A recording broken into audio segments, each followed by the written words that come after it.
Buenas tardes a todos. Vamos con las conversaciones. A ver, un momento.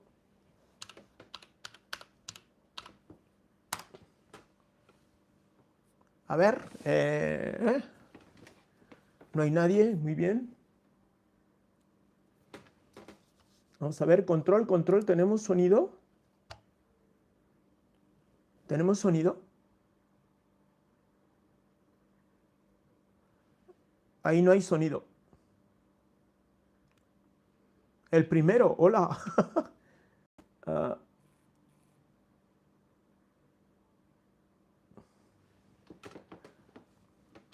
vamos a ver. Seto, ¿tenemos sonido?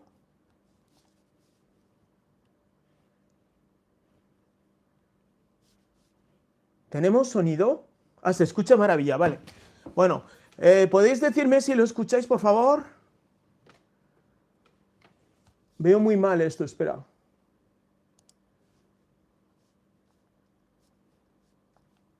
Hay sonido, vale, perfecto, muy bien. Bueno, pues ya vais llegando. A ver si hay un poquito más de gente. 10 a la una, más gente. ¿Vale? Bien. Vamos a esperar un poquito a ver si llega alguien más.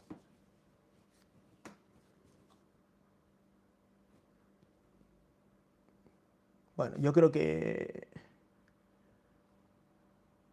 Muy bien, bueno, venga, pues buenas tardes, noches a todo el mundo. Muchas gracias por, pues eso, por compartir este directo. Lo primero que vamos a hacer es deciros que ya somos 2.500, casi 50 recios de papo.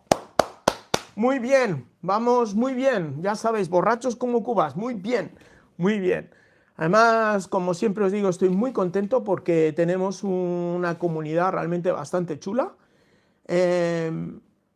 Estamos muy bien avenidos, no hay ninguna historia rara y además vamos todos en la misma onda y me encanta.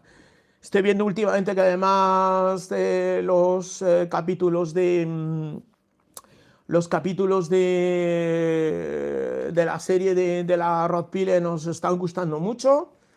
Ya estamos llegando al final, chicos, ya estamos llegando al final de la serie. Bueno, yo os hago un spoiler, la moto está terminada.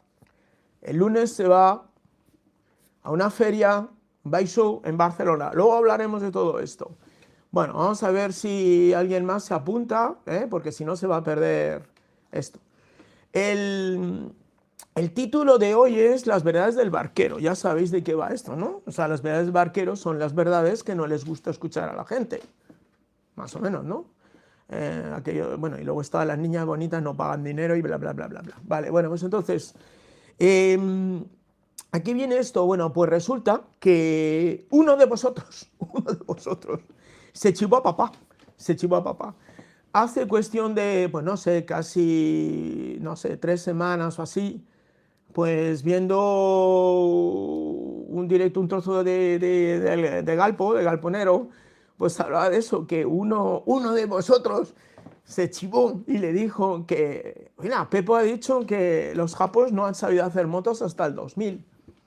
Entonces, bueno, él opinó y tal y cual, ¿no? Y bueno, pues, su opinión, respetable evidentemente, como la de todo el mundo, y ahí lo dejamos, ¿vale? Entonces, me pareció un tema estupendo, estupendo para tratar el por qué, vamos, a mí me parece esto, ¿por qué? Entonces, bueno, me he estado informando y por aquello de a ver si es que yo tenía una concepción, no sé, errónea del tema o como diría yo, sesgada o como decir, equivocada o condicionada, ¿no? Por mi, digamos, por mi faceta, mi manera de creer cómo son las motos, porque evidentemente ya sabéis que, siempre lo digo, soy un flipado de Ducati. Y ahora os voy a explicar también un poco por qué, la razón. Entonces, claro, todo lo comparo o lo veo en relación a lo que yo he tocado y he estado trabajando con Ducati y luego posteriormente con motos de todas las marcas. Vale, entonces, eh, si tú tomas, esto es evidentemente con perspectiva, es decir, perspectiva de tiempo. A ver, pues yo empecé con las motos pues que en el 80 y tal, ¿no? Y tuve mi primera Ducati, pues yo qué sé, cuando fui a la facultad prácticamente, en el 80-81, que era una rueda 3,5. No es que fuera nada del otro mundo, ¿no? Luego ya tuve una Ducati 750 GT, que tampoco era nada del otro mundo, ¿no? Y tal, y luego ya tuve una Panta, que eso ya era cosa seria. Ya en aquel momento, por ejemplo, tuve la oportunidad de probar una moto que llegó, sabéis que en España llegó en el año, no sé, por deciros, me corregís, pero vamos, no sé si fue en el 86 o en el 85, la XJ6,5, aquella moto que todo el mundo dijo, han llegado los japoneses y tal y cual, bueno, que era horrorosa. Yo tuve la oportunidad de probar una Yamaha XJ750 seca. Era un modelo americano que tenía pues un venezolano que era amigo nuestro, y un día nos intercambiamos la moto. Bueno, fue no sé, fue algo realmente, a mí me chocó muchísimo, ¿no? Me pareció una moto difícil de llevar, muy pesada, no frenaba. Eso sí, sí, el motor tiraba mucho, pero punto, ya está, ¿no? Como una gaseosa, ¿no? Pum, y ya está. Me quedé un poco en la copla. Luego ya no, ya me centré en mis Ducatis y tal y cual, ¿no? Entonces mi punto de inflexión fue en el año 90, cuando me compré mi primera Ducati, una 7,5 Sport del 90. Entonces, a partir de ahí ya profesionalmente, pues sabéis que yo he trabajado con dos importadores de Ducati. En mi época fue cuando trajimos las Monster, trajimos la 851, trajimos las SS, trajimos la 907, la Paso 907. Y bueno, y a partir de ahí, pues también trajimos la 916, ¿os acordáis de la 916? 748 y bla, bla, bla, y continuamos y tal, ¿no? Y luego ya posteriormente Radical Ducati, bla, bla, bla, bla. Bueno, entonces, un poco pensando en aquello, y cuando en el año 97 inicio una actividad, o sea, un negocio con unos socios, que era un taller, digamos, de todo, de todas las marcas, pero sobre todo especializado en preparaciones de Ducati, ¿de acuerdo? Entonces ahí ya llegaba todo tipo de motos, teníamos un taller donde se reparaban y además teníamos un servicio de, digamos, de competición, o sea, preparábamos motos de carreras. Nosotros mismamente en el año 97-98 corrimos el Campeonato de España con una Ducati 748 SPS y hacíamos la asistencia a bastante gente, sobre todo para campeonatos, digamos, territoriales, o el RACE, que en aquel momento era muy fuerte, o el castellano manchego y tal. Entonces, bueno, pues había motos de todo tipo.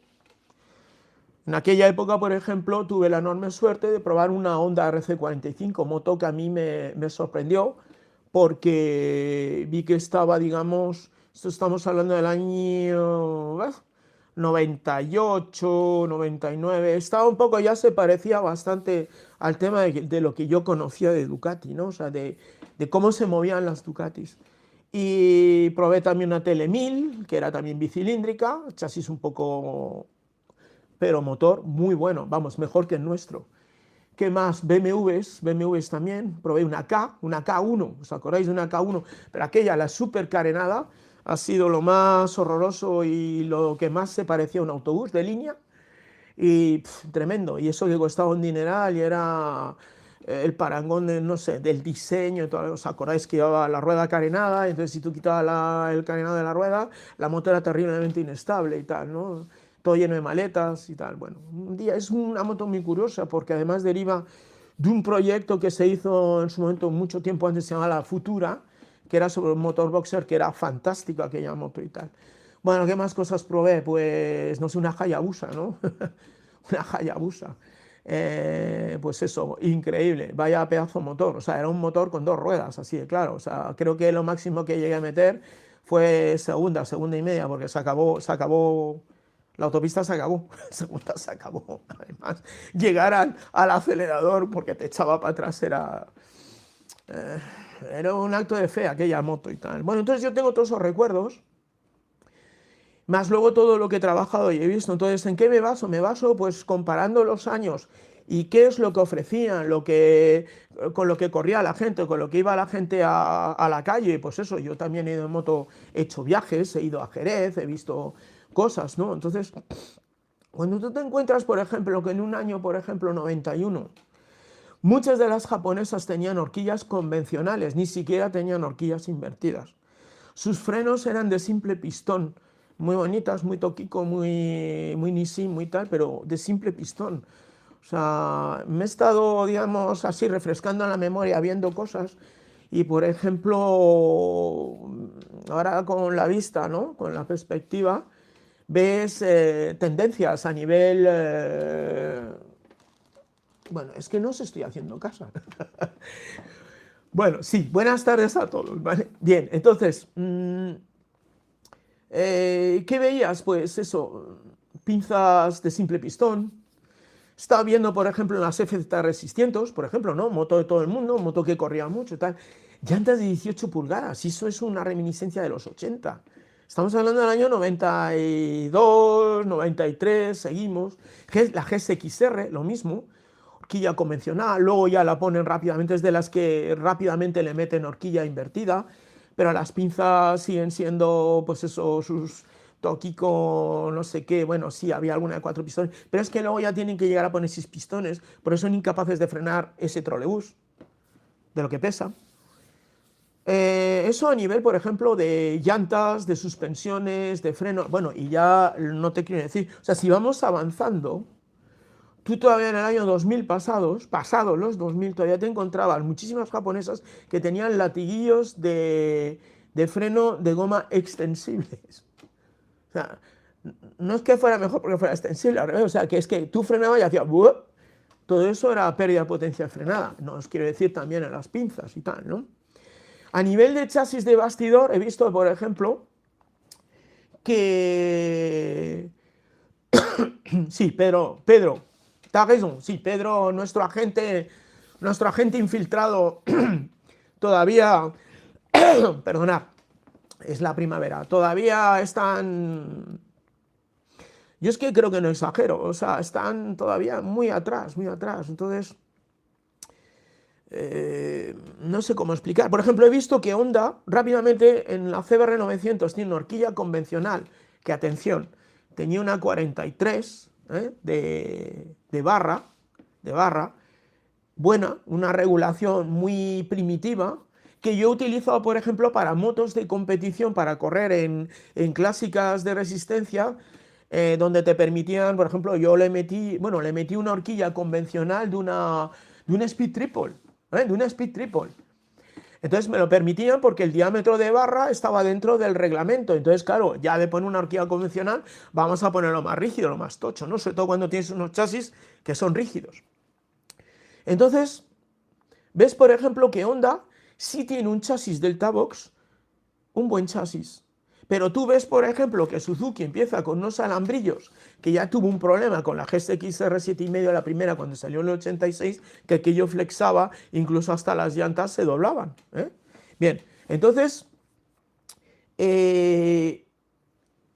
dices, ¿qué pasa ahí? Ves, por ejemplo, las FZR y en el rango de 600 era todo muy básico, muy básico. La XUV ya era otro rollo. He visto, ahí buscando para tenerlo a las fechas, que por ejemplo ya en el 2000, 2001, cuando ya sale la Resist, cuando le ponen un chasis como Dios manda, vamos a las 17 pulgadas, empezamos a meter ya horquillas invertidas y pinzas que por lo menos tienen anodizados de colorines, que esto hace que frene más las motos, ¿sabes? Los anodizados de colorines. Suzuki lo mismo, veo que sobre todo el modelo de 1000, que evidentemente tenía un pedazo de motor que no veas, están hablando de 150 caballos, que esa es otra cosa que otro día ya hablaremos, movidas en banco de potencia, cuáles eran las potencias reales que debían tener. Yo os puedo decir que con XUV no pasaba de 125 caballos, punto, ya está, que estaba muy bien en aquel tiempo, ¿vale? Pero no era ni 150, ni 160, ni nada, porque eso es lo que alcanzan las 1000 de, por ejemplo, de hace 5 o 6 años, ¿vale? Eso es la potencia que conseguían a la rueda, apenas 150, una R1, por ejemplo. Entonces, claro, tú comparas, ¿no? Yo evidentemente estoy muy contaminado por el tema de Ducati, claro, entonces no sé cómo decirte, es como si desde pequeño me hubieran acostumbrado a comer caviar. Yo sé que es muy pedante, pero es que es así. Entonces, Claro, estás acostumbrado a un chasis, o sea, es que no tienes que hacerle nada, tal cual te venden la moto, tú la sacabas de la caja, del cajón, y te ibas a correr una carrera. Tenías unos frenos de puta madre, los famosos Serie Oro, que otro día hablamos de los Serie Oro. El Serie Oro era porque estaban pintados de dorado, ¿vale? Ya está. No significaba ni que eran mecanizados, ni CNC, ni nada, nada. Es que estaban pintados de oro, entonces pintaba mucho la mona, y como ya de por sí frenaban, 4 pistones, al principio con pastilla que compartía los 2 pistones, que eso es un error, luego posteriormente 4 pastillas independientes que te hacen la función de flotante, cosa que los japos, por ejemplo, siempre los has visto con pastillas completas, que los 2 pistones aprietan a la pastilla y es rígido. Esto, ¿qué sucede? Bueno, además veías que había un montón de mercado aftermarket, que se llamaba. Yo me acuerdo que conocí al representante de Motor Quality, el famoso Motor Quality, que era el, ¿cómo deciros? Era la puerta atrás de Brembo, sacaban material y lo vendían, ¿no? Había una red a nivel europeo, mundial, y yo conocía al distribuidor en España. Entonces, este hombre se forraba a montar discos de 320, porque además los japoneses siempre han estado en 300, 200 y pico, o sea, nada de 320, o sea, una mierdecilla de discos. Discos flotantes, pinzas de 4 pistones, de Brembo de verdad, o sea, de las que ya empezamos de mecanizado, de tal cual, o de una categoría superior a lo que montaba Ducati de serie. Entonces, se hinchaba a vender, sobre todo, no solo a competición, sino también a calle. El tema, por ejemplo, incluso en las suspensiones, tú veías una suspensión de Ducati, y la suspensión de Ducati no era italiana, era japonesa, era Showa, que Showa no sé si sabéis que era de Honda. Pero Ducati le decía a Showa cómo hacer los internos, ¿vale? La regulación tal. Y una Showa de Ducati no tenía que ver una Showa de Honda o de Japón. Ya estabas a un nivel de la leche. Estoy mirando incluso la RC30, que tenía horquilla convencional, con puente. ¿Os acordáis de los puentes de horquilla? Todo esto era para que no flexaran. O sea, ellos mismos ya buscaban las soluciones porque sabían qué pasaba esto. Entonces, realmente la explosión, por decir una manera, de cuándo empiezan los japoneses a hacer motos guays, pues es, yo creo que prácticamente 98, 99, ya hasta entramos en los 2000, 2000 algo, ¿no? No tenéis más que ver los campeonatos Superbike, claro, de pronto dices, joder, ves una RC30, o mismamente cuando ya salió la 916 y es que la desborda, o una RC45, lo mismo, la desborda. ¿Cuándo le ganan? Cuando ya hacen una moto serie de verdad, con la RC, ¿cómo era? La RC51, lo que era una VTR, la SP2, SP01, SP02 y tal. Era un bicilíndrico. Combatieron con las mismas armas. Era como si esa moto lo hubiera hecho Tanaka-san, pero en Bolonia. Entonces, claro, vamos a entrar en un tema ya. Esto ya son percepciones, yo creo personales. No sé si las compartís o no. Y ¿Y qué pasa? Pues que es un poco como lo que está pasando ahora mismo con todo, ¿no? Es decir, vamos a ver, hay un axioma, ¿no? En moto la Japo es lo mejor y en coche los alemanes son los mejores, ¿de acuerdo? Bueno, yo no estoy de acuerdo con eso, pero todo el mundo se lo creyó, digamos, era la moto de la mayoría. En Francia se llamaba la moto Monsieur Tout le Monde. La moto del señor todo el mundo. O sea, todo el mundo tenía la misma moto. O sea, desastroso. Un desastre. Pero todo el mundo creía que era buenísimo, porque la prensa estaba metido en ello. Estaba metido en ello. Entonces, claro, ya sabéis aquello, ¿no? Cuando una mentira se repite mucho, al final es una verdad.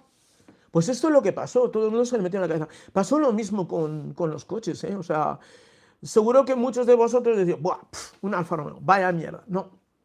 Hoy precisamente estaba mirando un reel de un tío que descubre un 33 y dice, bueno, sí, como nos decían nosotros en la prensa, ¿no? Cuando probaban las motos, decían, es, es roja y suena bien. Ahora, no te decían que iba bien o no. Muchas veces he contado la prueba de la 851 contra la RC30, donde se ven las gráficas y se ve claramente qué funciona cada uno y tal. Bueno, un momento vamos a hacer un control. Quiero saber si me estáis escuchando bien, porque no veo movimiento aquí. No sé si esto sea... A ver, espérate, vamos a ver.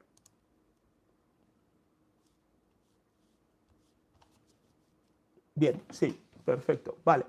Bueno, pues entonces, es esa idea de, o sea, como todos la llevan, entonces tengo razón, ¿no? Esto nosotros, o sea, los que nos mantuvimos en nuestros 13 y cuando en aquel momento el bicilíndrico era prácticamente a desaparecer, que luego curiosamente el Japo lo asume, porque esto ya podemos hablar también y apuntarlo. Entonces, ¿es que os interesa mucho el tema? ¿Os interesa? Es que no veo movimiento, normalmente estáis ratuzando todos así y tal, ¿no? Bueno, esto llega un momento en que lo que es la arquitectura del bicilíndrico, digamos, se estandariza a nivel de todo. ¿Qué es lo que tenéis ahora? Esto está respaldado por unas normativas europeas, ¿de acuerdo? De una serie de estudios que dijeron que los motores de moto tenían que ser de una manera por temas de contaminación y bla, bla, bla. Por eso prácticamente el 4 cilindros ha desaparecido. Cosa que ahora mismo a mí me da mucha pena, ¿no? Después de haber combatido contra ellos un montón de tiempo y de pronto ves que han fenecido, ¿no? O sea, le está pasando como a la industria británica, es acojonante, ¿no? Entonces, volviendo al tema del coche, yo me acuerdo cuando llegó Audi a España. Audi en España tenía un coche que era el Audi, ¿cómo se llama? El Audi 10, el Audi 100, era cuadradito, pequeñito y tal, nadie lo quería, era súper feo, estaba lleno de tecnología, porque Audi siempre ha tenido bastante más tecnología que de... Es que me están saliendo mensajes, macho. Estaba plagado de tecnología y era mejor que un Volkswagen. ¿Sabéis cuándo triunfó? Cuando de pronto el gobierno de Felipe González pues metió los famosos A8 para todos los ministros y entonces se petó. Entonces, un símbolo de estatus era tener una 4. Bueno, pues sí era bueno, pero había 50.000 coches igual de buenos o mejores, ¿no?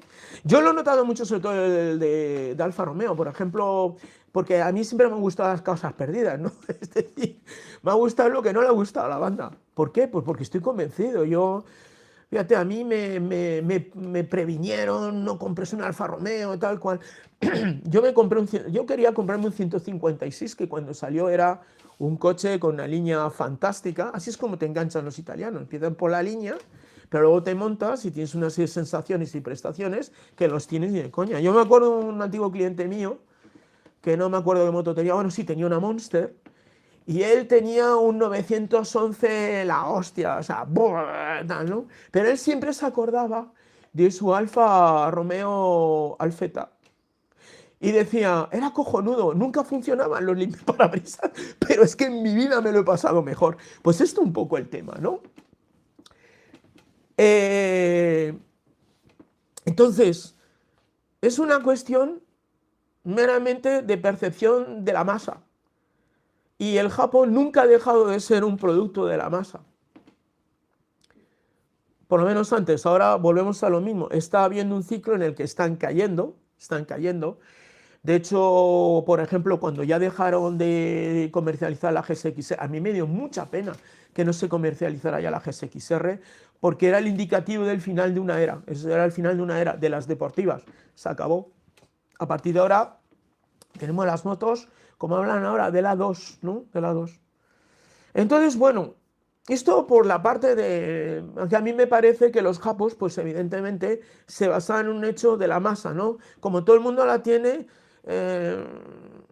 ¿sabéis ese chiste, no? Me vais a disculpar, pero es que es muy... va en la línea. 1.000.000 de moscas no se pueden equivocar, come mierda, ¿vale? Ese es el principio, pero con todo, ¿eh? Con todo. Ahora mismo lo podemos extrapolar a un montón de cosas de la vida, ¿eh? ¿De acuerdo? Vale, y esto también a qué viene, aparte de, bueno, explicar por qué yo creo que a partir del 2000, es que además, cuando tú conoces la historia, por ejemplo, de fabricantes de chasis alternativos, que eran los que realmente salvaban ¿cómo decir?, el prestigio de los japoneses, porque se montaban esos chasis para correr cualquier cosa y ganar, pues no sé, Rickman,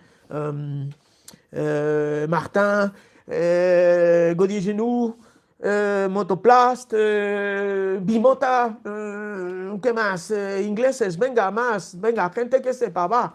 Entonces, claro, Porque, ¿qué hacían? Era suplir esa falta de la moto de serie. Cuando tú sabes cómo se corrían las cosas, por ejemplo, ¿dónde acabamos nosotros con el tema de los bicilíndricos, con el tema de la batalla de las Twin y tal? Toda esa efervescencia mecánica que había de tecnología y tal, ¿no?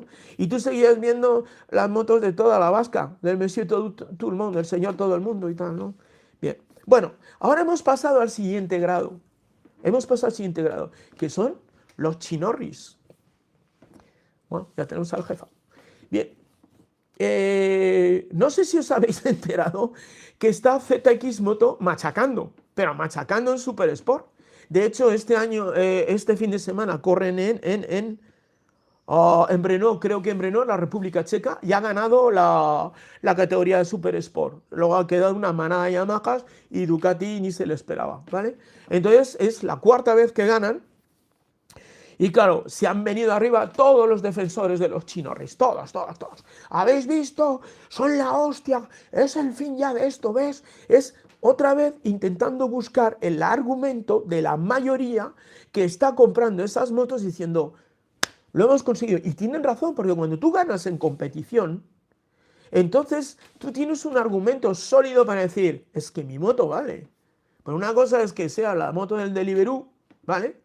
Y otra cosa es que te ganes una carrera del campeonato del mundo de Super Sport. Eso una vez, pero si además en el mismo fin de semana ganas dos veces y luego ganas separadamente en otras dos carreras, bueno, pues estás demostrando algo, ¿no? Hasta ahí bien, hasta ahí bien. Pero de pronto empiezas a ver a todo el mundo desbarrando. Y es increíble, porque sobre todo lo que he visto ha sido comentarios en cuentas sudamericanas, hispanoamericanas, vamos a decir hispanoamericanas, mexicanas, argentinas, brasileñas y tal, súper celebrando eso y tal. Es uno de los mercados más potentes que tienen los chinos allí, evidentemente por el poder adquisitivo, es así de claro. O sea, vosotros no sé si sabéis, por ejemplo, tú vas a llevar una Ducati, por decirte, no voy a decir Venezuela porque ahí no entra ni una caña de azúcar, pero vamos, no sé, México. En México, por ejemplo, si hay algún mexicano que lo vea, que me lo corrobore o me corrija. Y en Argentina tiene unos aranceles del 100%. O sea, su Ducati puede costar 2 veces lo que cuesta aquí. O sea, que hay que tener muchísimo dinero para comprar esto. Yo creo que deben tener acuerdo con los chinos, evidentemente, como hay en todas partes, pues están protegidos. Es un caso de dumping flagrante. Y entonces, pues claro, lo tiene todo el mundo, sobre todo moto pequeña, 150 o las 500 bicilíndricas y tal y cual. Y entonces había una explosión de gente, ¿lo veis? Llame la hostia y tal y cual, ¿no? Entonces han venido arriba, ¿no? Volvemos otra vez a lo mismo. Como la mayoría tenemos estas motillos, pues ahora nos han dado el espaldarazo con el tema de la competición. Ya puedo vacilar de moto. Ya puedo enfrentarme a un tío de una GSX-R 600 y quedado de una reseña. No te voy a decir, ¿lo ves? Te has gastado una leña para nada. Bueno, yo te quiero decir una panigale, ¿no? Ese es el argumento. Entonces, profundicemos más. ¿Por qué es esto? Además, esa argumentación muy rabiosa, ¿sabes? Muy rabiosa, muy... resume el resentimiento. Porque al final, evidentemente, cuando estás hablando de material barato, que está ahora mismo ocupando un nicho en el que evidentemente el poder adquisitivo de la gente es nulo en toda Europa. Ese es el triunfo de los... Si no han llegado en el momento adecuado. Podríamos hablar de quién ha provocado esto, ¿eh? Eso lo dejamos para otro día, ¿verdad? ¿Lo dejamos para otro día? Vale. Lo dejamos para otro día, ¿vale? Pero evidentemente es un mercado de gente que no tiene poder adquisitivo. Lo único que puede es tener un póster de la Panigale y ya está, ¿vale? Es que es ilustrativo. Entonces, claro, si a mí me parece muy bien que defiendas el tema y tal, pero vamos a hablar de la realidad. El otro día vi una noticia, es que esto de los chinos, a ver, yo me he hecho, sabéis que estamos ¿cómo se llama? Con la historia de la fabricación de la Rotpillen, que ya os avanzo, hemos terminado prácticamente hoy. y el lunes el transportista se la lleva a una feria, un bike show que va a haber en Calella, el The Factory. Luego hablaremos de eso y os contaré calendarios y rollos y tal. Vale, entonces, yo he utilizado mucho material y yo os he contado por qué he utilizado este material, en qué utilizo este material, pero en otras cosas no, prefiero pagar. ¿eh? Y evidentemente están, digamos, rellenando un hueco de una demanda que hay de gente que no tenemos dinero. Pero eso no significa que de pronto digas, esto es cojonudo. No. Hay que ver por qué. Bien, una de las noticias que he visto hace poco, no sé si decir la semana pasada, sí, es que CF Motos, que tiene la famosa V4 que yo he visto en Milán en directo y es realmente espectacular, y salieron unas fotos del Domenicali y ahí el CEO de Ducati viéndole, poniendo unas caras de póker, o sea, como diciendo, buah, colega, nos van a comer la tostada, estos tíos estaban anunciando 200 caballos, no me acuerdo el peso cuál era un poco alto el peso, pero todavía no hemos llegado a ese punto, pero claro, decían, ¿y esto lo van a colocar a cuánto? ¿A 10.000 pavos? ¿A 9.000 pavos? 200 caballos, V4 monobrazo, pedazo línea del copón y tal. Es para cojonarse, ¿no? Es para cojonarse. O sea, es para llegar allí y decir, macho, como no regalemos una caja de tortellinis, no vamos a vender nada. Entonces, claro, hay que verlo con perspectiva. Noticia, CF Motos compra Kalex. No sé si sabéis quién es Kalex, os lo explico. Kalex es un estudio de ingeniería, por decir de una manera, austriaco, que ha estado fabricando chasis preferentemente donde metían motores, o sea, hacían motos. Yo le conocí cuando corríamos por Europa en Super Twin y coincidimos con ellos en alguna carrera, incluso en el box y tal. Estaban luego de ahí, salieron a un estado estratosférico. Yo nunca he podido, evidentemente, competir con ese nivel, bueno, con ese capital, ya no solo de dinero, de tecnología y tal y cual, ¿no? Entonces, en aquel momento, creo recordar que montaban motores KTM con los RC8, el antiguo, el V, bueno, y bla, bla, bla, bla. Esta gente posteriormente, cuando empezó Moto 2, esta gente sabéis que llegó un momento que se estandarizaron los motores, es decir, una temporada estuvo Honda, luego posteriormente Triumph, que continúa todavía.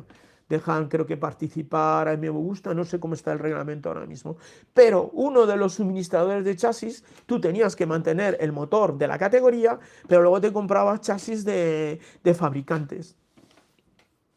Tengo un primo que se dedica a esto precisamente también, que tiene ingeniería en Barcelona, que ahora mismo no me acuerdo cómo se llama, ya os lo diré un día, que fue además campeón de España 2 años, uno de piloto y constructor y un segundo de constructor, fabricando su propio chasis y tal.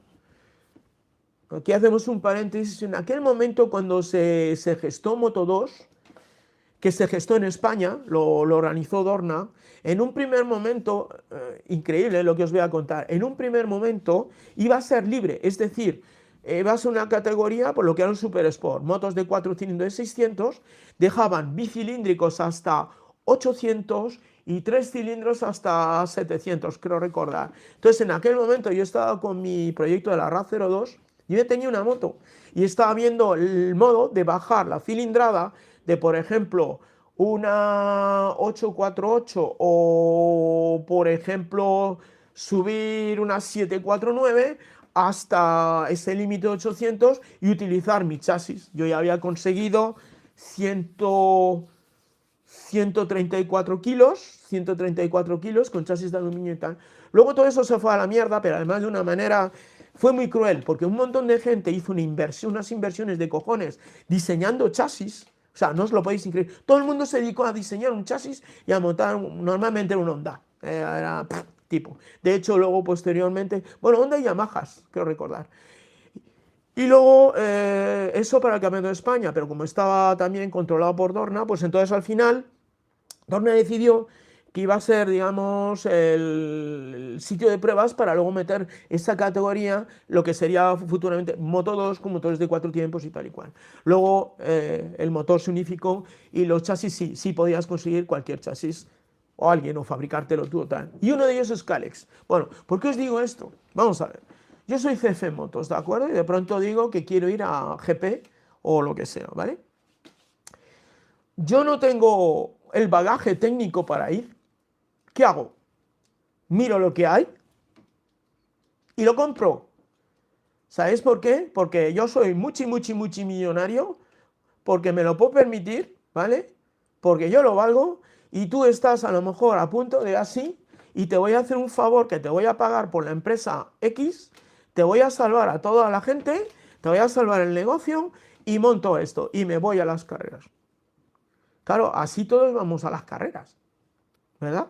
Bien, pues esto es lo que ha pasado también un poco con ZX Moto. O sea, es un tricilíndrico que creo recordar que está en casi 800 y tal. ¿Quién hace tricilíndricos? Una marca que ha empezado por Trim y Triumph. Triumph. Bueno, pues ya está. ¿Quién? El chasis, ¿dónde lo sacamos? Bueno, pues no sé. ¿Quién tiene un chasis por ahí? No sé, vamos a ver algún italiano. Vamos a ver algún británico. Pues por ejemplo, como pasó con... ¿Cómo se llaman estos chicos? Harris. Harris era un fabricante de chasis británico acojonante, que hacía unos chasis de la hostia y tal y cual, y fue comprada por Royal Enfield para que le desarrollara chasis. Por ejemplo, el chasis de la Continental está desarrollado por Harris. Evidentemente no en los estándares que ellos querrían de hacer un chasis ligero, bien, pero vamos, se pusieron y tal. Es lógico. Cuando tú no tienes ese bagaje técnico ni esa cultura, tú lo que haces es sencillamente mirar qué hay en el mercado. Y como tú sí puedes, porque tienes todo el dinero del mundo, por además has hundido toda la vasca, compras de saldo. Compras marcas, compro Norton, compro, no sé, todo, compro todo. Lo compro. Es muy fácil. Y al nivel de diseño lo mismo. Tú veías la CF allí y dices, otra puta Panigale. Pero como todas, como veía la ZX Moto y tal y cual. Bueno, esto yo os lo digo de buena tinta porque además, perdón, conozco el caso a nivel, pues tengo amigos diseñadores italianos. ¿Bien?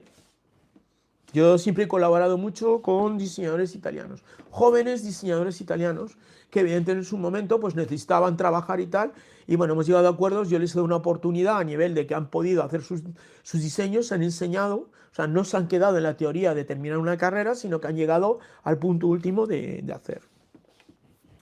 Bien. He conocido, bueno, de la escuela donde hacían, que normalmente la mejor escuela de diseño de Italia, que está en Turín. He conocido en una feria de diseño italiano, que es el MoArt, que se celebró una sola vez, donde fuimos seleccionados para exponer la Panta 821, que era el diseño de un amigo mío, de Alberto Caimi. Entonces nos invitaron a ir ahí, y ahí estaba el departamento de diseño de Ducati, departamento de diseño de Husqvarna, de Indian, bueno, ahí pude hablar con gente, diseñadores profesionales, jefes de departamentos de diseño de fábricas, ¿de acuerdo? Y tal, bueno, o sea, era un sitio bien. Entonces, en una cena, pues nos juntamos sus compañeros de curso. Y de pronto uno era el que había diseñado la Benelli, ¿sabéis la que es la copia de la Diabel? Pues esa, un hindú, un hindú. Y yo le dije, sinceramente, le digo, enhorabuena, porque me gusta más tu Panigale que la Panigale original, porque la has hecho más armónica, más fina, más estupenda. Otro trabajaba en Maserati, otro trabajaba en, no sé, en Ferrari, en no sé cuánto, en Honda Italia, en no sé qué, tal cual, ¿no? ¿Vosotros sabéis dónde ha acabado toda esa gente? Porque evidentemente la industria italiana está allá. Entonces tienen que comer, tienen que comer. Entonces ya no hace falta ni siquiera que te vayas a... No hace falta ni siquiera que te vayas a China. Es que llegan ellos y compran la empresa. Ponen al mandamás, al comisario político y a su puta madre, ahí están, y todos a currar. Sistema chino de curro, ¿eh? Esto es como lo estoy contando, ¿eh? O sea, esto es así. Igual que os conté la historia de Galfer, pues lo mismo. Esto es así. Entonces, cuando tú llegas que hay una gente que es que sencillamente no ha hecho nada, lo único que ha aportado China es, volvemos a lo mismo, la democratización real de la moto. Es decir, mierda para todos, ¿vale? Y ya está. Y encima nos creemos que tenemos algo. Y además lo voy a hacer de tal manera que voy a cargarme a toda la competencia porque no pueden responder. Poco a poco voy haciendo calidad. ¿Por qué hago calidad? Porque de pronto, macho, los italianos, no sé, los alemanes, tal, se venden al enemigo. Y entonces montamos Brembo.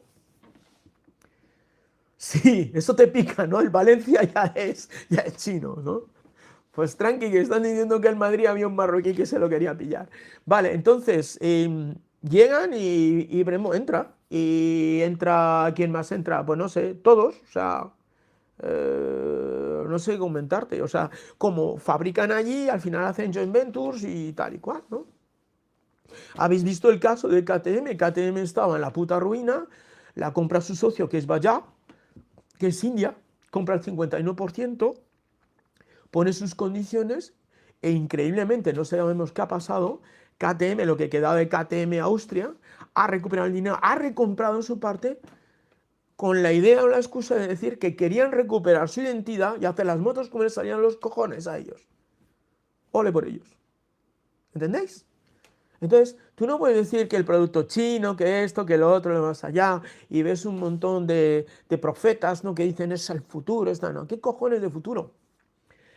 El futuro es que evidentemente no va a tener más cojones que comprarlos porque no quedará alternativas. Y además la alternativa cada vez es más cara. Que aquí podemos distinguir dos vías. ¿Por qué es más cara? Porque haces un producto súper especializado, bien, el que pueda que lo compre, me parece muy bien, eso es una estrategia de supervivencia, la super especialización, yo he trabajado en ello. Yo cuando he preparado motos, pues eso, súper especializadas.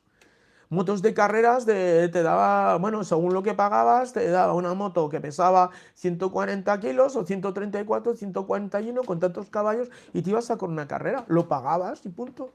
Y en las preparaciones lo mismo. Y luego había los que preparaban por 5.000, 6.000 pavos. Y ahí todos han cerrado. Todos han cerrado.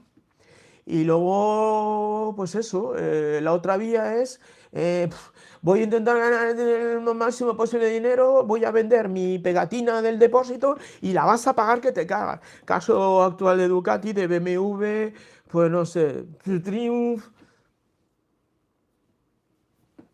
Esto no va a acabar bien, no va a acabar bien, porque evidentemente si tú tienes una BMW y te están poniendo, porque ahora la lucha es muy cruda y muy dura, ¿no? Tienes un blogger que te pone una, ¿qué era? ¿Una qué?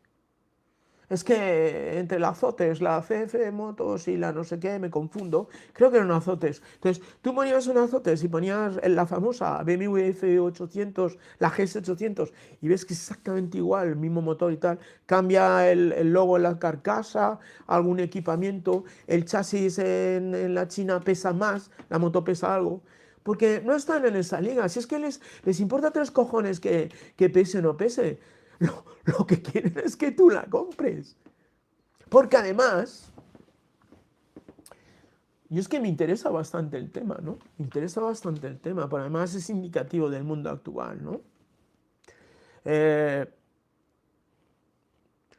estado escuchando, digamos, especialistas en el tema chino a nivel de industria, de, bueno, tendencias y tal y cual, ¿no? Y te dicen que es un mercado totalmente, o sea, no sé cómo se dice, dumpeado, o sea, la táctica que tiene, porque el patrón es el gobierno chino, ¿eh? No os olvidéis, no es ni Zontes, ni Hostia, ni nada, es el gobierno chino que tiene diferentes fábricas, concesiones y tal y cual. Entonces, ¿qué buscan ellos? El plan quinquenal, o sea, aunque sean súper salvajes capitalistas, porque es lo que son, su táctica, su objetivo es la producción en masa, inundar, inundar, inundar. Todavía no han llegado a la rentabilidad de la producción. Eso es ya demasiado capitalista. Pero van a por ello, van a por ello. De hecho, otra de las cosas que he escuchado es que van a dejar de traer técnicos extranjeros, europeos, para potenciar la gente del país, cosa que me parece perfecto, es lo que deberían hacer, ¿eh? Pegar el salto. Hoy veía una noticia, yo tengo un amigo que es Wellman, que le gusta muchísimo la aviación militar y la aviación en general, y bueno, más que nada la militar, las armas, todo el rollo y tal. Entonces ya me llevaba tiempo contándome esto, los cazas de sexta generación y tal, ¿no? Vale. Y entonces hablaban de un caza chino que se llama el J-35, que decía que era una copia del último caza, el último nada más del caza americano. Yo sí sé que han copiado, sobre todo rusos, los compraban y luego los fusilan, es que le pasan el escáner a todo y lo hacen. Y luego desarrollan cosas. Pero lo que es la idea, el inicio, el desarrollo es de cero, ahora mismo cero. Y lo que han hecho ha sido comprar. Y te digo, pueden porque ahora mismo los chinos están llegando con una gran cantidad de motores de 4 cilindros. Sí, pero no sé. Es que, ¿sabes qué pasa, Pedro? Que me aburre, es que me da igual. Me da igual. Es enana, no la forja de hierro en la horquilla, ni Harley pone tanto. Exactamente.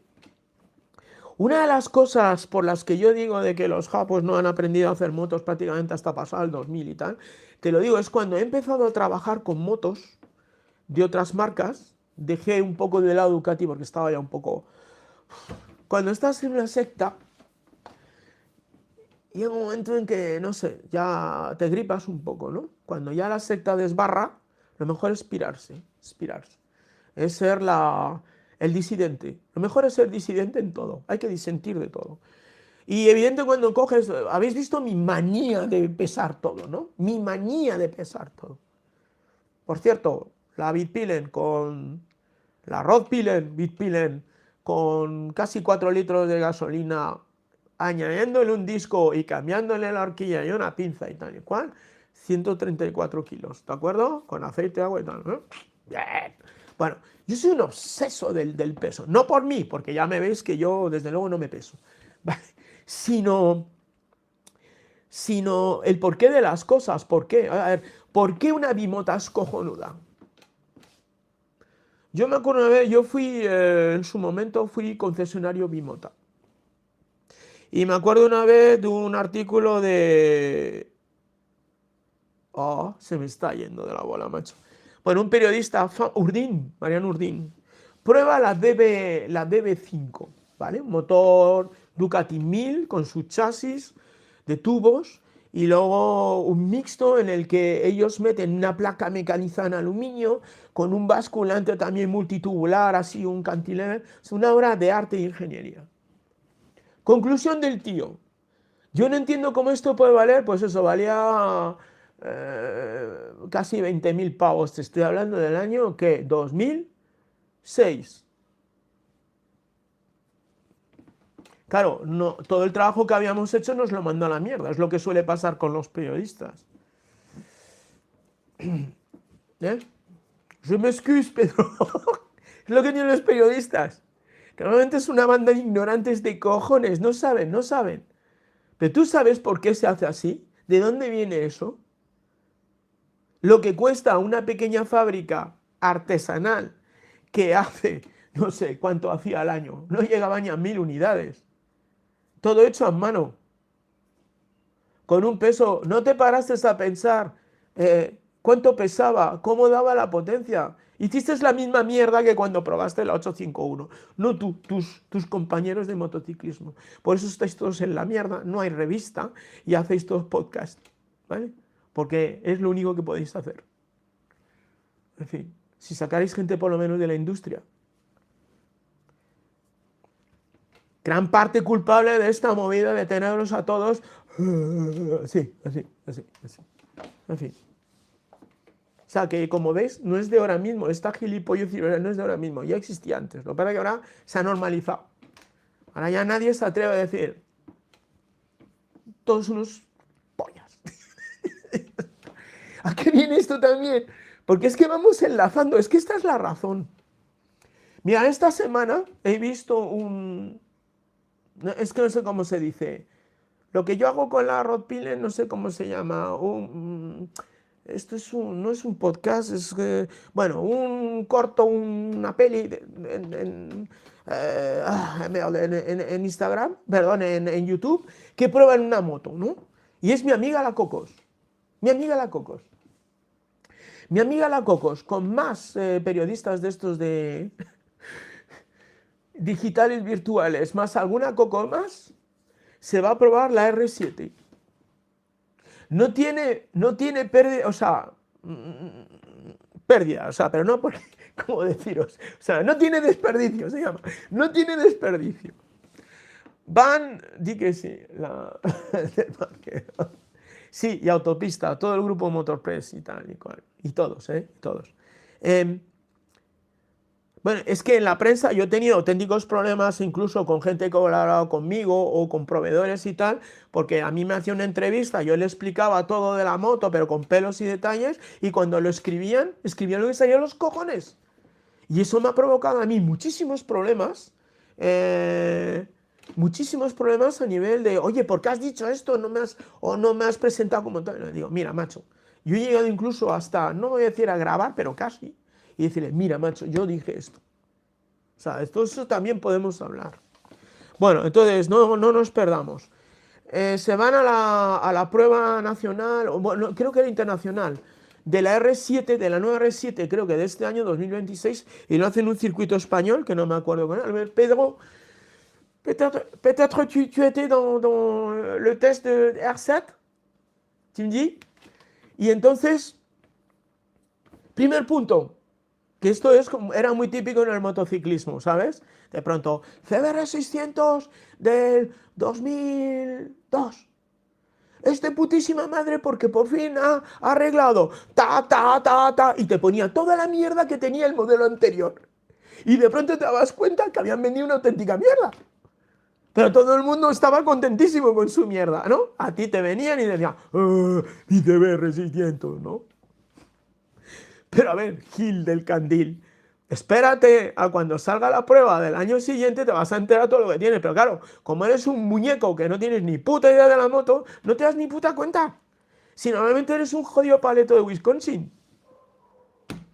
Pero como los periodistas, otros jodidos paletos de Wisconsin. Claro, también depende de los niveles donde te has movido. A ver, en España hay grandes ingenieros, gente que ha hecho motos de carreras y tal. Cuando tú estás ya metido en la competición, desarrollas una moto. Yo he desarrollado una moto. Y os voy a decir una cosa que además a mí me emocionó cuando vi las imágenes del dueño de ZX Moto, cuando gana la moto por primera vez y empieza a llorar. Yo me identifiqué con él porque me pasó lo mismo cuando corrimos la primera vez en Assen y vi salir al tronco que desde la cuarta línea se pone primero y toda la carrera prácticamente fue primero y terminamos terceros cuartos porque nos hicieron la 13-14 en la última curva. Y posteriormente hicimos podio. Es emocionante, muy emocionante que una obra tuya, un trabajo tuyo, de pronto lo veas así, lo veas ganar. Es muy emocionante, yo entendía perfectamente, da igual, vale, habrás pillado el chasis de aquí y el otro y tal, lo has montado, es tu idea, es tu filosofía del tema. Me parece muy bien. Ahora seamos un poco legales. Bien, volvemos a la prueba de Cocos con la R7. Llega y entonces tenemos la R7 del año anterior y la R7 de este año, ¿no? Las tenían ahí. Y entonces, tipo motociclismo. Bueno, la R7 de este año tiene tal, y esta no tenía nada. Bueno, básicamente se resumía en que esta tiene ayudas electrónicas y antes no las tenía. O sea, la otra era una puta mierda de moto porque no tenía ayudas electrónicas. Cuando yo probablemente me compraría la del año anterior. Pesaba menos, probablemente era más de pilotar, más de poder desarrollar tú. que una moto con ayudas electrónicas. Que no puedes tocar nada, no puedes hacer absolutamente nada. Nada. Entonces continúa. Entonces ella confiesa, y eso hay que reconocérselo muy bien por ella, reconoce que es un circuito que no conoce, bueno, que es difícil, pues como me pasaría a mí o cualquiera que entra por primera vez, o segunda o tercera, ¿de acuerdo? Pero entonces ya lo matamos con, claro, pero gracias a las ayudas electrónicas no me he hostiado, porque me ha podido salvar, he podido hacer esto, lo otro. Justificación de la ayuda electrónica. O sea, son motos para chimpancés. Entonces, claro, tú te acuerdas, yo es una moto, por ejemplo, el motor este MT-07 desde que salió la moto me gusta mucho, creo que es el genuino twin paralelo con un caballaje normal, es una moto que no es muy pesada, se puede hacer cosas, podemos mejorar suspensiones, frenos, bla, bla, bla, bla, bajarle peso y hacer una moto de super twin. Yo lo que me gusta de esta época en que hay mucho bicilíndrico es que todo lo voy a la vertiente, joder, esto sin mental, podríamos correr Nasen con ella, ¿no? Entonces, si no tiene electrónica, cojonuda. Si yo lo primero que hago, lo primero que hago es eliminar la electrónica. Tiene ABS de curva, no sé qué significa. No sé, es que no lo entiendo de verdad. Entonces, claro, claro, y luego está la excusa. Es que solo tiene 75 caballos. Claro, yo he visto lo que tú puedes hacer con 75 caballos y 135 kilos, 145 kilos. Por ejemplo, follarte a una R6 o una CBR del Campeonato Castellano-Manchego, por ejemplo. Yo he visto cómo con una 7,5 SS de la Copa, has ganado una carrera frente a una Exub 1000, por ejemplo. Entonces ahí es donde ves la ignorancia de la vasca, ¿no? Que solo tiene 75, luego lo justificamos. Pero así no te multarán, no te matarás, no te bla, bla, bla, bla, bla, bla, bla, bla, bla. Pero vamos a ver, tronca. ¿Tronca? Tronco. 75 caballos, está súper de puta madre, está muy bien. Bueno, la pelotilla que estoy haciendo yo ahora mismo terminando, ellos declaran 70 caballos, pero vamos, con que den los 65 y 130 kilos, ¿qué crees que va a pasar con esa pelotilla? Sí, en la Nacional 1, en la 1 vendrá, ya no, es que ya no sé, ¿qué es lo que corre más ahora? No tengo una Panigale, a pasar a 300. Bien.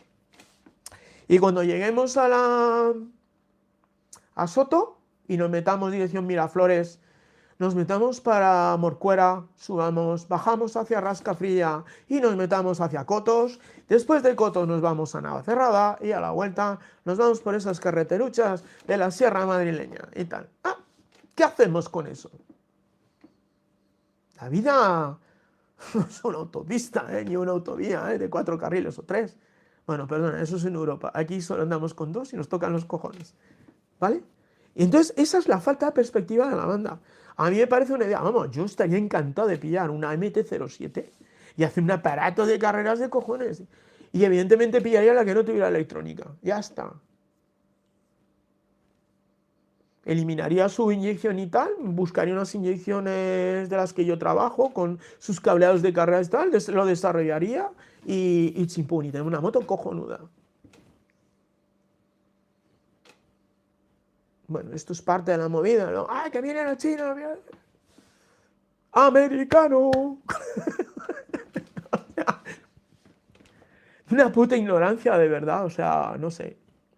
Motores, por ejemplo, como el 790, 890 y el 990 de KTM me parecen muy interesantes, muy interesantes. Están dando algunos problemillas mecánicos que yo creo que vienen de los problemas económicos que han tenido de diseño, mantenimiento, construcción y tal, pero son unas motos súper interesantes. Yo en cuanto salió la primera 790 digo, yo tengo que hacer algo. Y ¿sabes? El primero que hizo algo fue Kramer, que es otro fabricante de chasis, que trabaja mucho con KTM, desarrolló una moto partiendo del chasis de serie, pero luego ya fue modificando y tal, una moto para correr Super Twin y carreras prácticamente Super Sport. ¿Sabes qué pasó? Que llegó KTM y sacó su RC. Eso mola, eso mola. Cuando tú eres un pequeño constructor Y de pronto lo que haces ves que llega a las fábricas. Pues yo sé positivamente que en fábrica, en Ducati, han visto mi trabajo. Otro día ya os contaré la historia de Radical Ducati, pero a mí me han llegado a decir que yo era un competidor de Ducati Fábrica Bologna. De Borgo Panigale, así como os lo digo. Pues eso mola. No me va a quitar de comer leche con galletas, pero tendrán mejor, molan más. Y además te permite luego coger a toda esta banda, a toda esta sarta de jodidos paletos de Wisconsin y decir, ¿de qué cojones habláis? Claro, es que esta gente no ha cogido... Bueno, hay uno, por ejemplo, está Pepe Burgaleta, que es un tío que además es ingeniero, que ese tío controla, lo que pasa que ahora mismo prácticamente motociclismo ahora mismo creo que son 2 o 3 personas, o sea, de todo lo que había y es flotante, es una estructura así, ¿no? Y creo que lo lleva Pepe Burgaleta, que yo le conozco de hace tiempo, cogió el relevo de César Agüí, que conocía yo también, y es un técnico, y da gusto hablar con él. Entonces uno de sus probadores es... No me acuerdo cómo se llama y que me perdone, es un tío majísimo, a ver, le conozco personalmente, pero no me acuerdo cómo se llama. Hicieron una aventura que se fueron a correr en la isla de Man con una CBR, no sé si os acordáis. No sé si os acordáis. Y Sergio López, sí, Sergio se llama. Entonces, lo que diga ese tío va a misa. Es que va a misa. No me jodas. Has corrido una road race, has corrido en la isla de Man, hecho, pero lo demás, Cocos, compañía y demás, Hal, a mí no me vale para nada, no me vale para nada. En fin, bueno, pues sí, me reafirmo, los japos han empezado a hacer motos al nivel, pues eso, prácticamente la frontera de los 2000. Pero yo en el año 91, por ejemplo, es que me fijo en cosas que es verdad. ¿Cómo le sigues metiendo una llanta de 16 pulgadas adelante a una CBR 900? ¿Sabéis por qué? Porque no entraba ni de coña esa moto. No entraba. Ahora, es toda una experiencia llevar llantas de 16 pulgadas, ¿no? Como decía Alan Cathcart, el efecto de cabeza al seto, frena de ¡wop! Y se levanta. O que en una PZ 900 una rueda de 18 pulgadas con un 140. Pero macho, ¿dónde?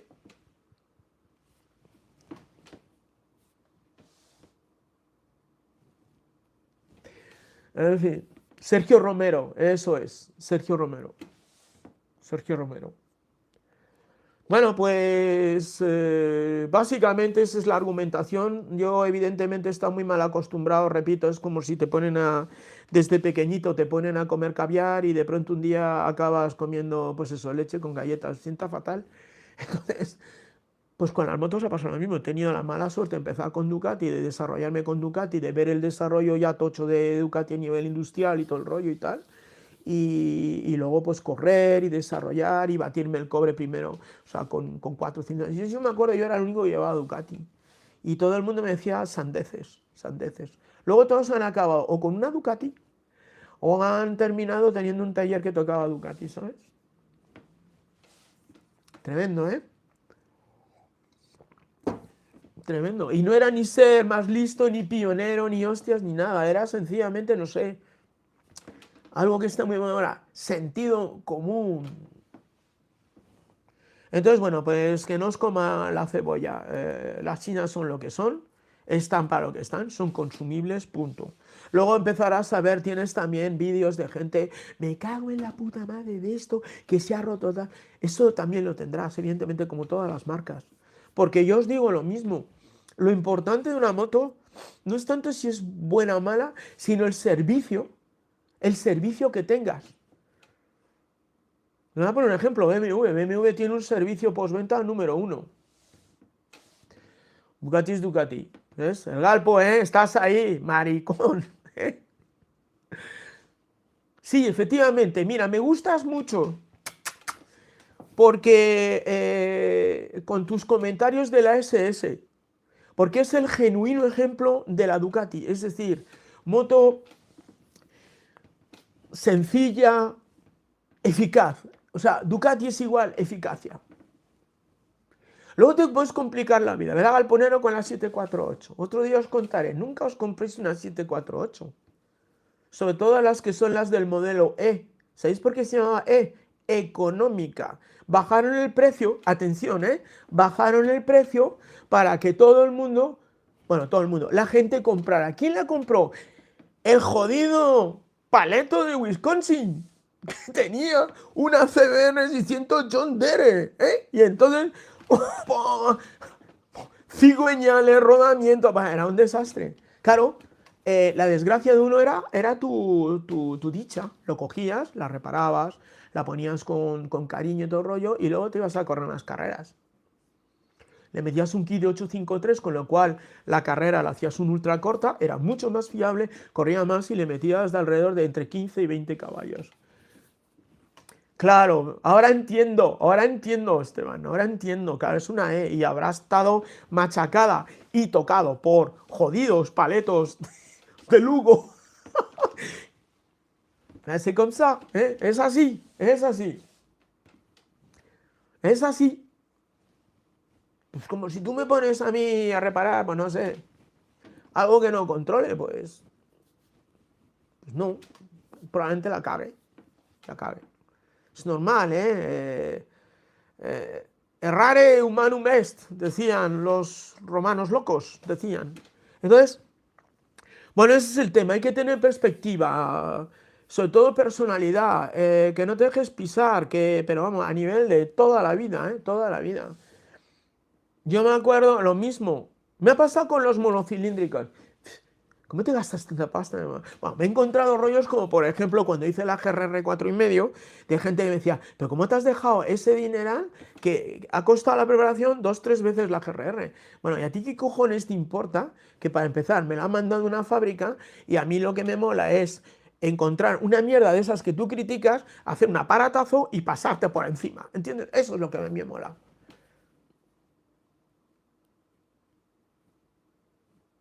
Sí. Estoy pensando en deshacerme de una F3 y pillar una 2,5 de 2 tiempos solo por tema peso y sensaciones de verdad. Cuando llegas a un punto de las conclusiones donde la vida, evidentemente, claro, esto a un tío de 40 tacos a lo mejor no lo entiende, todavía tiene mucho que rodar. Cuando ya estás en la gente de mi quinta y que has probado de todo y ya has conocido otros mundos libres, las grandes eras de las velocidades inconfesables, de la mortalidad absoluta. Bueno, pero es que antes te matabas con consistencia, como dice, ¿cómo se llama el arguillano, no? Con fundamento. Eran hostias con fundamento, porque íbamos como auténticos descerebrados. Sí, yo lo entiendo.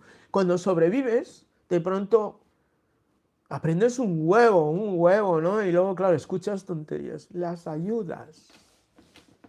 Claro, luego ya no las tienes y el chimpancé se pierde. Esto me estoy repitiendo. Vale, vamos a hacer una vuelta, porque además veo que llevamos 1 hora 8 minutos, la madre de Dios. He visto que estáis muy callados todos. Mira, hablando ahora que estoy viendo la F3, ha habido un momento que he estado a punto de comprarme una Osa Copa F3. Hacerla histórica y dar por culo por Madrid con el tubarro. 120 y algo kilos, 40 y tantos caballos. ¿Qué más quieres, tío? Motor QJ para el MV. Sí. Pedro, nuestro agente infiltrado. Motor QJ para el MV. Sí, yo había oído algo. Debe ser que... Porque MV está en venta otra vez. Está en venta otra vez. O sea, sabéis que se vendió, luego la recompraron los Castiglioni por €1. Eso sí que saben. Eso sí que eran de la ¿cómo era? Bueno, es de la mafia, la tranqueta. Esos son mejores todavía. Es que Italia se está echando a perder, cago la más, se está chinando y eso no puede ser. Bueno, cosas, venga, noticias, venga, vamos allá. Bien, semana que viene voy a coger el calendario donde tengo apuntado todas mis historias. Por ejemplo, iba a ir al concierto Loquillo y resulta que me lo han suspendido. No lo entiendo. Qué falta de todo. Bueno, entonces... El 22, 23, 24 de mayo hay un bike show que se llama The Factory en Calella. Calella es una ciudad que está cerca de Barcelona hacia el norte, creo recordar, sí. Bien, ya pondré alguna reseña y tal, no sé cuánto cuesta la entrada.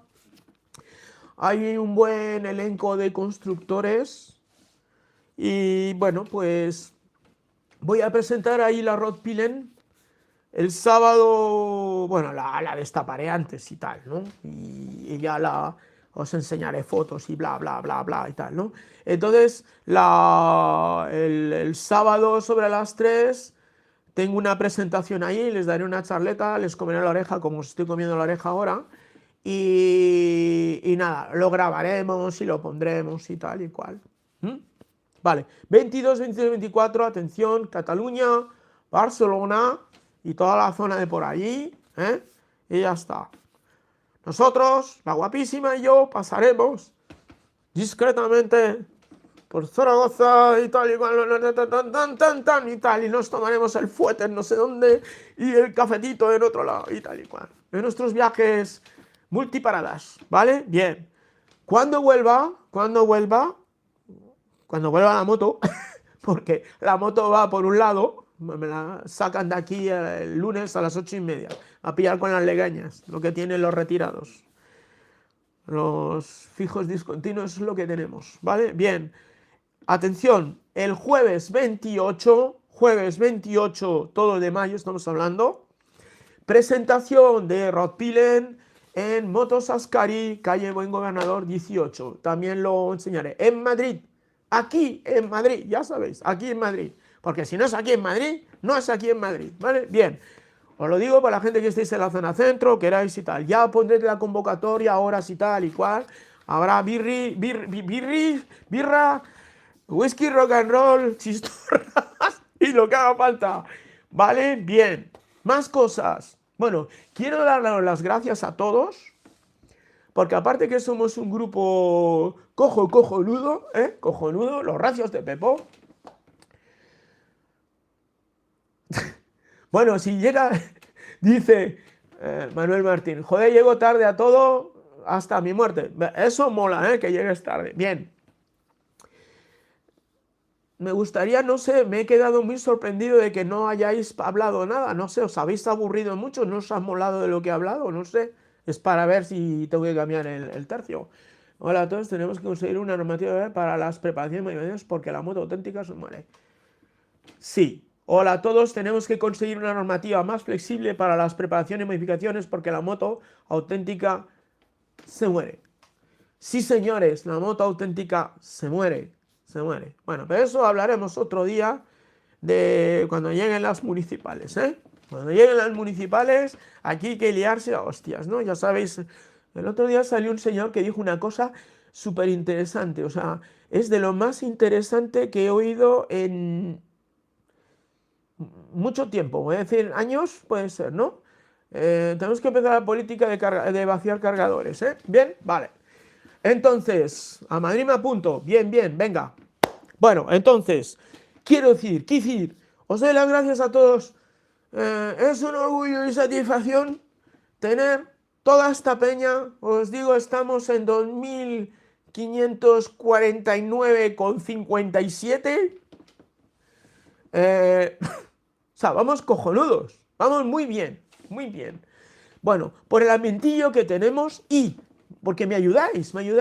Recibo muchos mensajes vuestros a nivel, por ejemplo, os preocupasteis mucho por el tema de lo del cabestro que me dejó sin número de bastidor. Bueno, atención, noticia. Bueno, ya es de hace tiempo, pero como no he tenido momento de decirlo y no ha salido tampoco en la serie, os lo digo ya. Tranquis, hemos encontrado la solución. Gracias a un concesionario Husqvarna que está aquí al lado de casa, en Difrenos, hemos conseguido un certificado de Husqvarna, fábrica, diciendo con el número de motor, mandándole la ficha técnica, os lo digo por si alguno os pasa, ficha técnica, permiso de circulación y el contrato de compraventa, porque yo lo había comprado de ocasión, además una chancha, o sea que todo es hiper legal, de puta madre. Entonces me pidieron número de motor, identifican la moto y han emitido un certificado diciendo que esa moto es esa moto.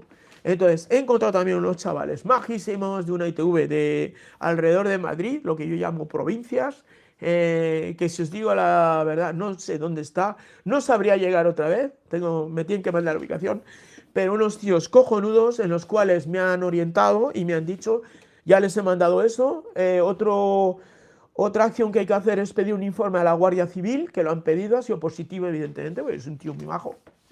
No he robado nada, la moto está bien, perfecta.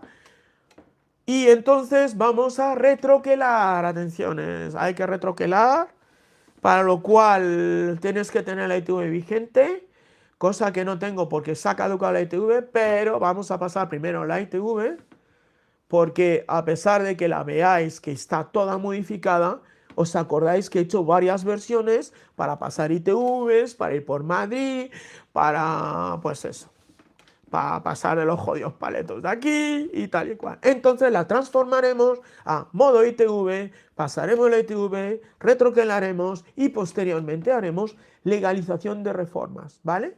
No os cuento más porque si no... lo que...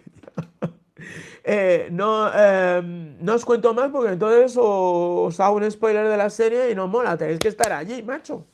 Bueno, vamos a intentar quitar un poco de publicidad de la serie. A mí me da lo mismo porque no ganamos para nada, ni para las putas galletas ganamos, pero bueno, en fin. Bien, entonces, tenemos papeles, ahora nos falta retroquelar y ya está. ¿Qué más? Sí, ya os lo contaré también en su momento, se acabará la serie de la Rod Pillen, la misma porquería. Es Pedro. Bueno, entonces, me he perdido, ya está, ¿ves? Cuando empiezo a haceros caso me pierdo. Entonces, ¿cómo es? Sí, se va a acabar la serie ya. Nos quedan tranquilos, quedan unos cuantos capítulos donde os vais a reír. He visto que os gusta mucho la cocina, las torrijas, y algo caerá, ¿eh? A lo mejor os doy la receta del cocido de la guapísima y tal. He conseguido un mandil para la guapísima, muy importante, lo he conseguido. Bien, más cosas, terminará la serie y estamos preparando un capítulo especial, que trata de... Porque esto no lo ha hecho nadie, que yo sepa, ¿eh? Las motos preparadas de verdad valen para algo, o sea, pero funcionan, andan y tal.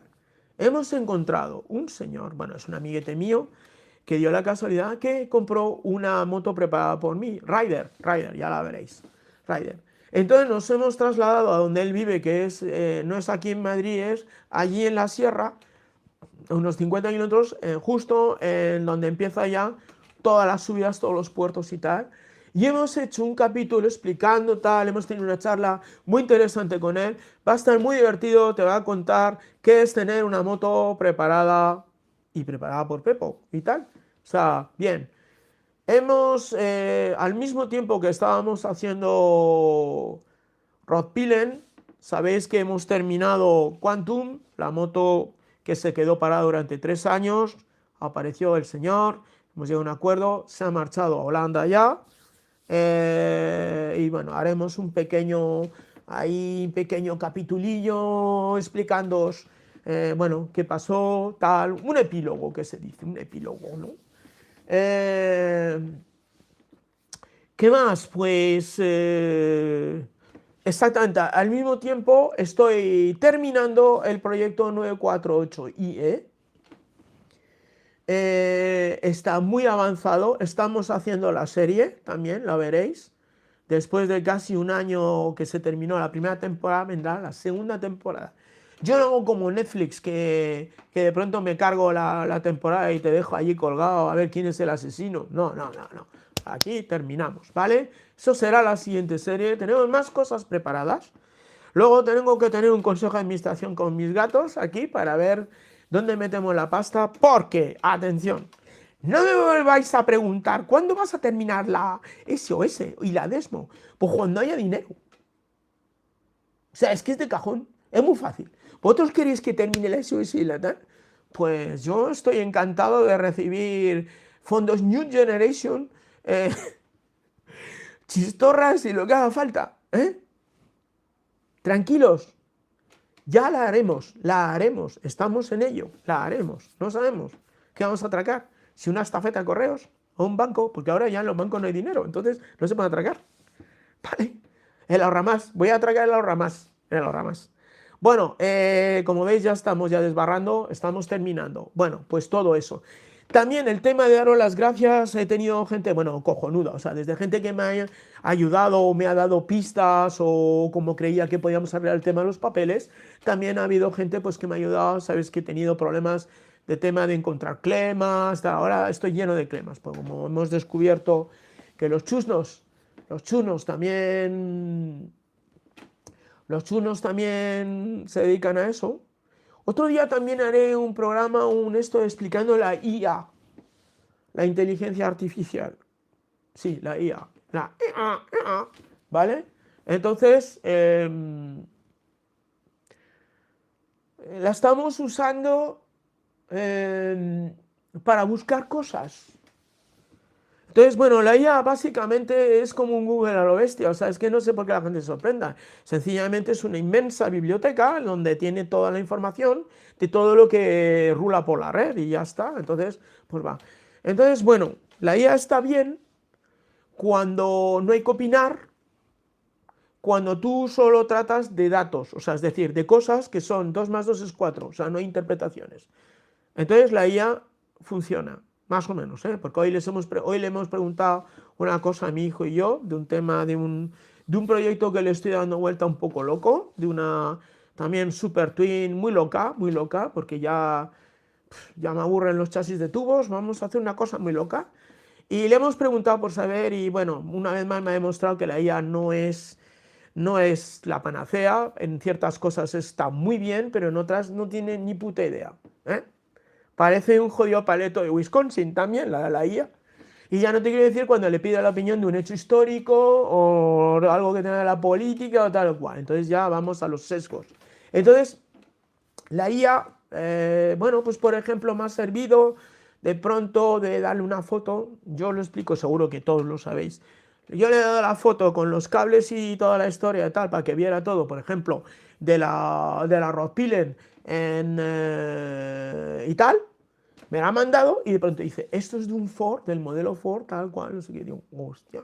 Y lo he buscado, he traspasado esto a los chusnos, digo, búscame esto, y lo he encontrado. Entonces, bueno, pues os doy las gracias porque muchos, pues a lo mejor habéis reconocido las clemas, me habéis ayudado y tal, ya sea a nivel de todo. Y estoy muy contento de de este apoyo que tengo vuestro, de este recibimiento y tal. Espero que os sea muy interesante. A mí me parece que seamos pocos, me parece cojonudo. Sí, somos pocos pero cojonudos y ya está. Y bien, no sé si algún día aparecerá Cocos aquí y nos querrá explicar algo. Bueno, chicos, venga, ya estamos desbarrando 1 hora 23 minutos. Está bien. Sí me gustaría que me dijerais si os ha gustado la charla, porque habéis estado muy callados, muy callados. Ahora estáis empezando a desbarrar un poco, pero me gustaría saber si os gusta. También me gustaría saber si hay algo que os gustaría de lo que hablase, algún tema o tal y cual. Esto, tenía muchas ganas de lo de las verdades del barquero, porque lo que planteó ese que se chivó a papá, me pareció un tema súper interesante. Es un tema súper interesante. ¿Vale? Bueno, pues chicos, nada más. Os doy las gracias. Chao. Nos vemos en Barcelona en The Factory para toda la gente que vaya allí. A vuestra disposición. Os tomaremos cervezas las que queráis y hablamos de todo lo que queráis. Y en Madrid lo mismo, si queréis venir. Motos Escari, 28 de mayo, pues no sé, la hora ya os la pondré y tal. Y nada, Pasadlo bien, cuidaros todos. Vaciemos cargadores. Hasta luego, chicos. No sé cómo se apaga esto ahora. Seto. Bueno. No sé. Bueno, os podéis ir ya, ¿eh? Es que no sé cómo. A ver, ¿cómo se apaga esto?